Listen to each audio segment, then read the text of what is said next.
ವಿಚಾರ ಸಂಕಿರಣ ಪುಸ್ತಕ ಲೋಕಾರ್ಪಣೆ ಮತ್ತು ರಾಜ್ಯ ಮಟ್ಟದ ಕವಿಗೋಷ್ಠಿ ಈ ಮೂರು ಕಾರ್ಯಕ್ರಮಕ್ಕೆ ಬೆಳಗಿನ ವಿಚಾರ ಸಂಕಿರಣವಾಗಿ ಇಂದಿನ ಶಿಕ್ಷಣದಲ್ಲಿ ಪೋಷಕರ ಪಾತ್ರ ಏನು ಅನ್ನೋದನ್ನು ನಮ್ಮ ಅತಿಥಿಗಳು ತುಂಬ ಚೆನ್ನಾಗಿ ಹೇಳಿದರು.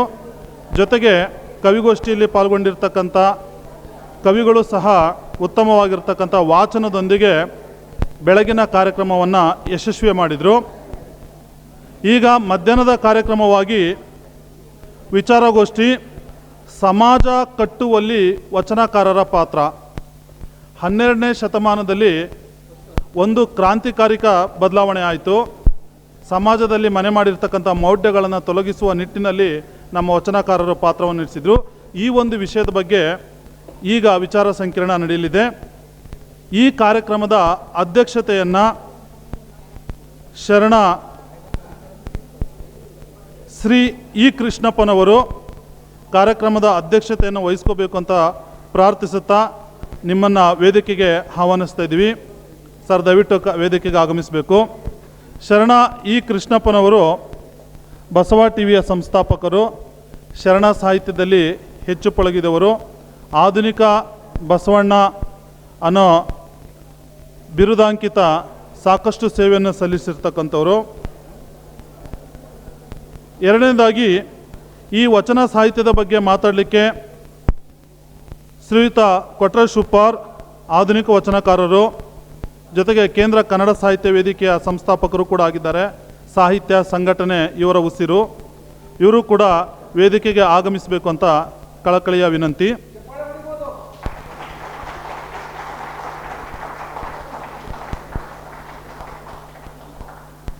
ನಂತರದಲ್ಲಿ ಆರ್ ಸತೀಶ್ ರವರು ಉತ್ತಮ ವಚನವಾಗ್ಮಿಗಳು, ಪ್ರಾಂಶುಪಾಲರು. ಇವರು ಕೂಡ ಸಾಹಿತ್ಯದ ಉಸಿರು, ಜೊತೆಗೆ ಸಾಕಷ್ಟು ಸಾಹಿತ್ಯಾಸಕ್ತಿ ಹೊಂದಿರತಕ್ಕಂಥ ಪ್ರಾಂಶುಪಾಲರಾಗಿದ್ದಾರೆ. ಸರ್, ನಿಮಗೂ ಕೂಡ ಕಾರ್ಯಕ್ರಮಕ್ಕೆ ಮತ್ತು ವೇದಿಕೆಗೆ ಆಗಮಿಸಬೇಕು ಅಂತ ಕಳಕಳಿಯ ವಿನಂತಿ. ನಂತರದಲ್ಲಿ ಶ್ರೀಯುತ ಮೂರ್ತಿ ಬಿ ಎಂ ರವರು. ಇವರು ಕೂಡ ಲೇಖಕರು, ಸಾಹಿತ್ಯಾಸಕ್ತರು, ವಚನವಾಗ್ಮಿಗಳು, ಸಾಕಷ್ಟು ಸ್ಫೂರ್ತಿಯುತ ಉಪನ್ಯಾಸಗಳಲ್ಲಿ ತಮ್ಮನ್ನು ತಾವು ತೊಡಗಿಸಿಕೊಂಡಿರ್ತಕ್ಕಂಥವರು.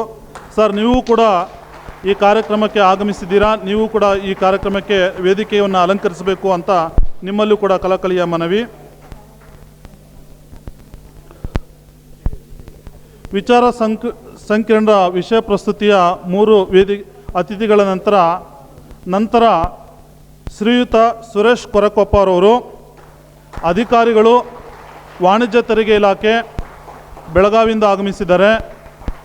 ಉತ್ತಮ ಸಾಹಿತ್ಯಾಸಕ್ತರು, ಜೊತೆಗೆ ಉತ್ತಮ ಕವಿತೆಗಳನ್ನು ರಚನೆ ಮಾಡ್ತಕ್ಕಂಥ ಒಬ್ಬ ಕವಿನೂ ಕೂಡ ಆಗಿದ್ದಾರೆ. ಸರ್, ನಿಮಗೂ ಕೂಡ ಕಾರ್ಯಕ್ರಮಕ್ಕೆ ಸುಸ್ವಾಗತ. ನಂತರದಲ್ಲಿ ಶ್ರೀಯುತ ಮುದಲ್ ವಿಜಯರವರು, ಕಾದಂಬರಿಕಾರರು, ಸಾಹಿತ್ಯ ಚಿಂತಕರು, ಸಂಘಟನಾಕಾರರು. ಸಾಹಿತ್ಯ ಅನ್ನೋ ಉಸಿರಲ್ಲೇ ಬದುಕಿ ಹಲವಾರು ಸಂಘಟನೆ ಕಾರ್ಯಕ್ರಮಗಳಲ್ಲಿ ತಮ್ಮನ್ನು ತಾವು ತೊಡಗಿಸಿಕೊಂಡಿರ್ತಕ್ಕಂಥ ಮಹಾನುಭಾವಿ. ಸರ್, ನಿಮಗೂ ಕೂಡ ಕಾರ್ಯಕ್ರಮಕ್ಕೆ ಸುಸ್ವಾಗತ. ಮುಂದಿನ ಅತಿಥಿಯಾಗಿ ಶ್ರೀಯುತ ಕಮ್ಮರಡಿ ರಾಧಾಕೃಷ್ಣ ಜೋಯಿಸ್ರವರು, ಹಿರಿಯ ಸಾಹಿತ್ಯ ಚಿಂತಕರು,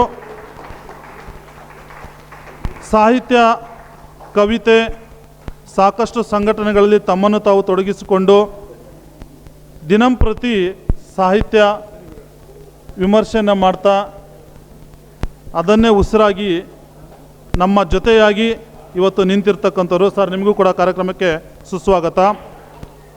ನಂತರದ ಸ್ಥಾನದಲ್ಲಿ ಶ್ರೀಮತಿ ನವಿ ಕನ್ನಡತಿಯವರು.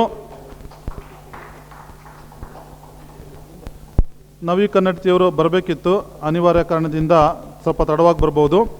ಮುಂದಿನ ಅತಿಥಿಯಾಗಿ ಶ್ರೀಮತಿ ಸುರಭಿ ಲತಾರವರು, ಲೇಖಕರು, ಕವಿಯತ್ರಿ, ಸಾಹಿತ್ಯಾಸಕ್ತರು, ಕನ್ನಡವನ್ನೇ ಉಸಿರಾಗಿಸಿಕೊಂಡು ಹಲವಾರು ಸಾಹಿತ್ಯಿಕ ಚಟುವಟಿಕೆಗಳಲ್ಲಿ ತೊಡಗಿಸಿಕೊಂಡಿರ್ತಕ್ಕಂಥ ಲೇಖಕಿ ಮೇಡಮ್, ನಿಮಗೂ ಕೂಡ ಕಾರ್ಯಕ್ರಮಕ್ಕೆ ಸುಸ್ವಾಗತ. ಮತ್ತೊಬ್ಬ ಅತಿಥಿಯಾಗಿ ಶ್ರೀ PN ಬಸವಣ್ಣ,